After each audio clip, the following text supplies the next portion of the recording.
Report ఇచ్చాడని చెప్పి నాకు పేరు గుర్తులేదు అతను జాస్తి కృష్ణకిషోర్ని క్రిమినల్ కేసులు పెట్టి ఎన్ని రకాల ఇబ్బందులు పెట్టాడు మనం చూడలేదా, మామూలు ఇబ్బందులు పెట్టలా. సో ఆయన్ని కృష్ణకిషోర్ చేసిన తప్పులేం లేవు, కాకపోతే తప్పుడు కేసులు పెట్టారు. ఇప్పుడు ఈ వెంకటరెడ్డి మీద వాసుదేవరెడ్డి స్పెసిఫిక్ ఎలిగేషన్స్ ఉన్నాయి. అట్లాంటి ఎలిగేషన్స్తో నువ్వు పెట్టుకుంటే ఎవరు అనేది ఏం లేవు. కృష్ణకిషోర్ది ఏమి లేవు. ఏం లేకపోయినా కానీ సెంట్రల్ సర్వీస్ డిప్యుటేషన్ వెళ్తా అన్నా కానీ వెళ్ళలేకుండా ఆపి అన్ని చేయడం జరిగింది. సో దానికి దీనికి కంపారిజన్ లేదు. ఆయన జ్యోతి, ఆయన పేరేం పేరు, జ్వాలాపురం శ్రీకాంత్ గారు ఊరికే లోటస్ పాండ్ అన్నారు. లోటస్ పాండ్ ఆంధ్రప్రదేశ్లో ఉందా? ఆయన లోటస్ పాండ్లో జరిగిన దానికి సంబంధించి ఆయనేమో కన్సర్న్ ఆఫీసర్స్ మీద ఆల్రెడీ యాక్షన్ తీసుకున్నారు. మీరు ఆగండి, మీరు చెప్పారు కదా, మీరు ఆగండి సార్, మీరు చెప్పిన అన్నీ ఉన్నా, మీరు ఆగండి. ఏంది కొట్టేది? రోడ్డు మీద డిస్ట్రోజర్ ఆక్యుపై చేస్తే కొట్టుకుని వదిలిపెడతారా? కక్ష పూర్తి ఏంటి? అది కాదండి, రోడ్డు మీద నువ్వు ప్రైవేట్ ప్రాపర్టీకి రోడ్డు మీద సెక్యూరిటీ పెట్టుకుంటావా? మాట్లాడటానికి ఏమన్నా కొంచెమైనా మీకు విఘ్నత ఉందా? అది రోడ్డు మీద సెక్యూరిటీ ఫోర్స్ ఎట్లా పెట్టుకుంటావు నువ్వు నీ సొంత ప్రాపర్టీకి? రోడ్డు మీద సెక్యూరిటీ వారికి వారు కూర్చోలేక కట్టుకున్నది. ఎవరు కట్టుకున్నారు? పోలీసు వాళ్ళు నిర్మించుకున్నారు. పోలీసు కాదు అది. మరి ఏం మాట్లాడతారండి? పోలీసుది కూలగొడితే ఇష్యూ ఎందుకు అవుతుంది? మీరు తెలిసి తెలియకుండా మాట్లాడకండి. అక్కడ జరిగింది, అక్కడ ఒక మంత్రి చెప్పాడు కూలగొట్టమని, ఇంకో మంత్రి ఏమో సీఎంకి చెప్తే అది ఇచ్చేసి కన్సర్న్ ఆఫీసర్ కూడా ట్రాన్స్ఫర్ చేశారు, జోనల్ కమిషన్ ట్రాన్స్ఫర్ చేశారు, అది చూసాము. అయితే దాంట్లో ఏంటంటే మీరు దాన్ని సమర్థించుకోవడం సిగ్గుచేట. అసలు మీరు దాన్ని సమర్థించుకుని సిగ్గుచేట. అది చాలా అభివృద్ధి చేశారు, మీరు చూసానండి, మీ అభివృద్ధి చూసాం. ఏం మాట్లాడతారు మీరు? అది లోటస్ పాండ్కి దీనికి సంబంధం ఉంది అసలు? తెలంగాణలో హైదరాబాద్ లో ఈ లోటస్ పాండ్ ముందు పబ్లిక్ ప్రాపర్టీని కబ్జా చేసి దాన్ని సమర్థించుకోవడానికి కొంచెం విఘ్నత ఉండాలి.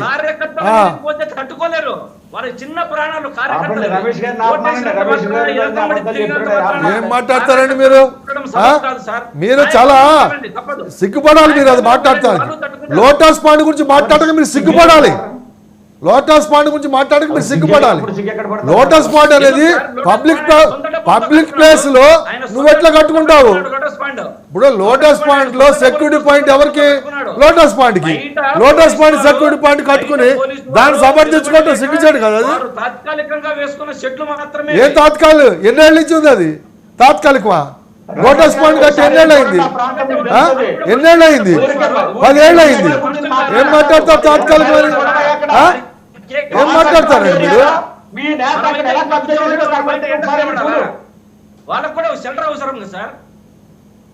కాబట్టి ఏంటంటే సరే సత్యనారాయణ గారు సబ్జెక్ట్ డిబేట్ అవుతుంది, దాన్ని ఎంతవరకు అంటే లోటస్ పాండ్ మాకు సంబంధం లేదు సబ్జెక్ట్. ఆయన అదే పనిగా చెప్పాడుగా చెప్పాను, లేకపోతే నాకు అవసరం లేదు. అది ఇక్కడ లోటస్ పాండ్ అనేది మనం హైదరాబాద్లో ఉన్నాం. లోటస్ పాండ్ ముందు రోడ్ని ఆక్యుపై చేసి కడితే రోడ్డు ఎంత నేరో అయిపోయి అని చెప్పి పబ్లిక్ కంప్లైంట్స్ వస్తాయి.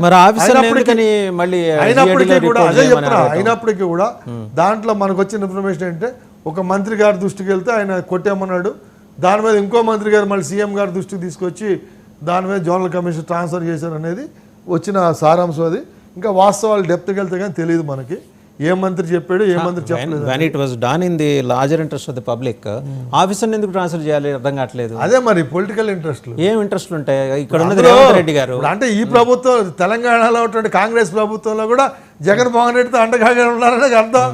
ఆయనకు అనుకూలంగా ఒకళ్ళు సీఎం దాన్ని తీసుకెళ్లారని అర్థం. ఆయన ఒక ఫార్మర్ సీఎం, ఇప్పుడు సీఎం నోటీసులో గ్యారంటీగా ఉండి ఇది విషయం. అందు గురించి ఏంటంటే దాని గురించి ఇప్పుడు ఒకటి ఏంటంటే సీఎం నోటీస్కి వెళ్ళంగానే దాని మీద యాక్షన్ తీసుకున్నారు.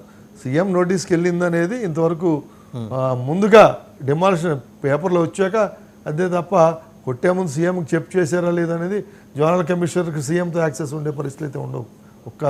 ఇంకోటి ఏంటంటే జిహెచ్ఎంసీ కమిషనర్ కూడా లీవ్లో ఉన్నాడు. ఆయన ఆవిడ ఇన్ఛార్జి ఉన్నారు, కమిషనర్ అమరపాలి గారు ఇన్ఛార్జిగా ఉన్నారు. ఒకసారి సుజాత గారు ఏదో చెప్పాలనుకుంటారు. సుజాత గారు క్విక్ గా చెప్పండి.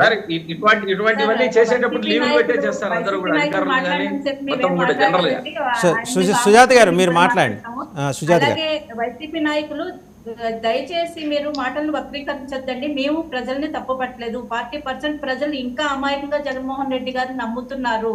వారు కూడా త్వరలో అంటే నిజం మేడం మీరు తెలుసుకుంటారని ప్రజలను మేము మీరు చెప్తున్నాం. ప్రజలను అలాగే తప్పుపట్టినట్లే ఇంకొకటి, అమాయకం అంటే వాళ్ళ మీకు అసమర్థులని కూడా అర్థం. కావాలంటే ప్రజలను మీరు మీరు ప్రజావేదికను తీర్చి పడేస్తున్నారు. కూల్చేశారు. దాంట్లో ఏ ఇంటి లేదు. మీరు కూడా శ్రీ- కావాలంటే శ్రీకాంత్ గారు, శ్రీకాంత్ గారు, శ్రీకాంత్ గారు, లెటర్ కంప్లీట్. శ్రీకాంత్ గారు, మీరు దాంట్లో ఏ సందేశమూ లేదు. సరే ఇప్పుడు వచ్చిన ఈ 5 ఏళ్లలో మీరు సక్రమంగా పాలించండి. ఈ 40% తీసుకోవడానికి ప్రయత్నం చేయండి అని చెప్తున్నాను. ఈ 42% కూడా తీసుకోవడానికి ప్రయత్నం చేయండి. కానీ ఆ వచ్చేదానికి మేము చేసుకుంటాం. ఉపయోగిస్తాం. మేము పర్యావరణ పరిరక్షణకు ఉపయోగిస్తాము. రిషికొండని, అలాగే ఎర్రమట్టి దిబ్బల్ని, అలాగే వైజాగ్ లో ఉన్న చాలా పర్యావరణానికి మీరు భంగం కలిగించారు కాబట్టి రిషికొండ మీద కట్టిన భవనాన్ని మీరు పూజ చేసుకోండి కావాలంటే అంటున్నారు. అటువంటి పనులు ఇటు ఎన్డీఏ ప్రభుత్వం చేయదండి. ఖచ్చితంగా దాని మీద వచ్చే ఆదాయాన్ని పర్యావరణ పరిరక్షణకు ఉపయోగిస్తాం. కానీ ప్రభుత్వం వాడండి, ప్రభుత్వానికే కదా. అలాగే సార్ ఆయన సొంతానికి కట్టుకోలేదు ఆయన. వినండి. లోటస్ ఆయన పాండ్లో సొంతానికి భవనం కట్టుకోలేదు. అవునండి, ప్రభుత్వానికి విలాసవంతమైన భవనం కడతారా? సిగ్గుండాలని మాట్లాడటానికి విలాసవంతమైనది 500 కోట్లు పెట్టి కడతారా? ఏమండి అధికారులు ఉండటానికి విలాసవంతమైన భవనమా? ఏం మాట్లాడతారండి మీరు? బాత్రూమ్ ఎంత ఉంది? అంత విలాసవంతమైన భవనం కట్టి దాన్ని సమర్థించుకోవడానికి సిగ్గుపడాలండి. దాన్ని సమర్థించుకోవడానికి సిగ్గుపడాలి మీరు. పేదలకి పెత్తందారులుగా ఉన్నావు. ఋషికొండ బిల్డింగ్ ఏంటి? పెత్తందారుల బిల్డింగ్ అది, పేదలు కాదు. సుజాత గారు కంప్లీట్ చేయండి. శ్రీకాంత్ గారు ఆవిడ మాట్లాడియండి. శ్రీకాంత్ గారు, శ్రీకాంత్ గారు లెటర్ కంప్లీట్. శ్రీకాంత్ గారు, శ్రీకాంత్ గారు ఆవిడ కంప్లీట్ చేయండి. ఇంకా లెక్కలు చెప్పండి. దాని జగన్మోహన్ రెడ్డి గారు ప్రభుత్వంలో ఉంది. మీరు వీటన్నిటికీ ఆన్సర్ చేయండి సార్. కక్ష సాధింపులు అంటే లోటస్ పాండ్ భవనాన్ని పూజ చేస్తారండి, అది కక్ష సాధింపులు. అంతేకాని అక్రమంగా రోడ్డుకు అడ్డంగా నిర్మించి నిర్మాణాన్ని పగలగొట్టడం కక్ష సాధింపులు ఎలా అవుతుంది సార్? సరే, మీరు ఒకసారి మాట్లాడేదానికి కొంచెం కూడా జనాలు వినేవాళ్ళు. సత్యనారాయణ గారు మీరు మాట్లాడండి. ఓకే అండి, సుజాత గారు, సత్యనారాయణ గారు మాట్లాడతారు. టైం అయిపోతుంది. సత్యనారాయణ గారు మాట్లాడతారు ప్లీజ్.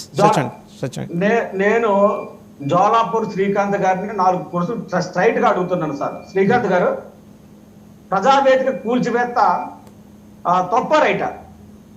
సమాధానం చెప్పండి సార్.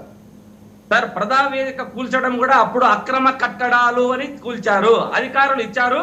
అక్రమ కట్టడాలని సేమ్ ఇప్పుడు ఆ సార్ ఎట్లా చెప్పారో ముఖ్యమంత్రి గారు దృష్టి తెలియకుండా ఇప్పుడు కట్టడము అధికారులు నిర్ణయించారు. అది ఒక్కటే అక్రమ కట్టడమా? దాంతో అక్రమ కట్టడం కూల్చివేత ఎందుకు ఆపేసింది మీ ప్రభుత్వం? అక్రమ కట్టడాలని అధికారులే నిర్ణయించి చెప్పారు. అప్పుడున్న అధికారులు చెప్పారు.